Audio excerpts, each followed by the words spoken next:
Hello, ici c'est de la part de votre artiste Bissou Sako. Yes, I. Oui, aujourd'hui, le message que je tiens pour vous, c'est à travers le discours du président du FASO hier à Ouiouia, que chacun de nous va interpréter la manière qu'il a compris. Moi aussi, je tiens aussi à vous rappeler de quelque chose. Mes très chers parents, je vais parler de nos paysans, nos papas, nos mamans, et nos familles, nos grands-parents. Vous savez que c'est à cause de votre faiblesse, certaines situations, ça a été produit dans notre pays. C'est pas parce que tu vas épouser une seconde femme que tu vas détester définitivement la première femme et l'abandonner et abandonner tous ses enfants. Mes très chers parents, n'oubliez pas, si on parle de la révolution, c'est tous ces genres de comportements, tous ces genres de barbarie-là que nous devrons tous éviter. Voilà, c'est ce que notre très cher président, capitaine Ibrahim Traoré, est en train de prêcher. Il est en train de dire que chacun de vous change sa mentalité d'hier, de 1800 et de 1700 là.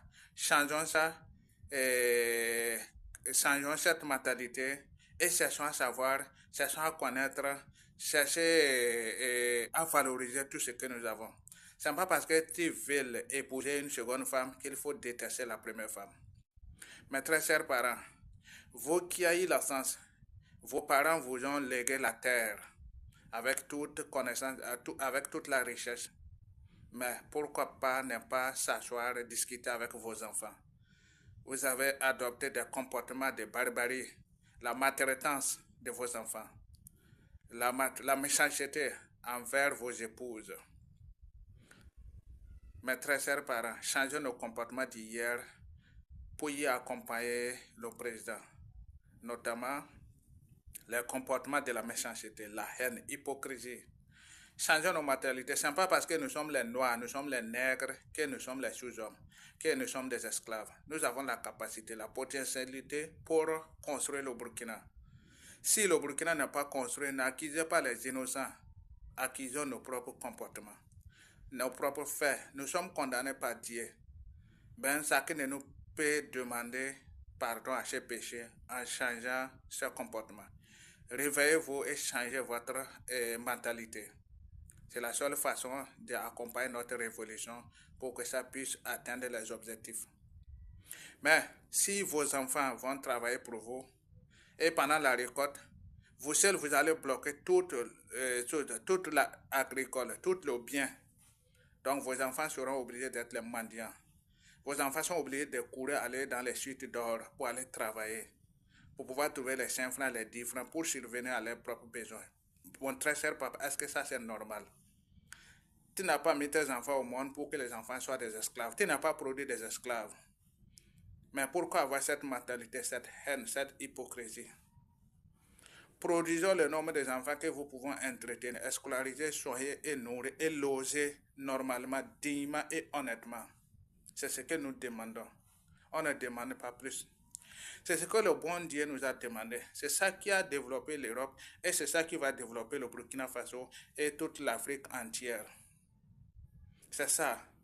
Vous savez qu'aujourd'hui, si nos parents, nos aïeux ont vendu comme des esclaves, ont été exportés, c'est à travers de notre faiblesse, à travers de notre faute, notre haine, notre hypocrisie, notre méchanceté qui a occasionné ça. Donc c'est ce que notre très cher président est en train de prêcher. Changeons nos mentalités. C'est la seule façon de nous dire que nous sommes capables. Il ne fait que le dire et le répéter tous les jours. Nous avons la capacité, nous avons la connaissance, nous avons le savoir. Mais on n'a pas l'organisation, nous ne sommes pas déterminés. Nous faisons notre travail avec des doutes.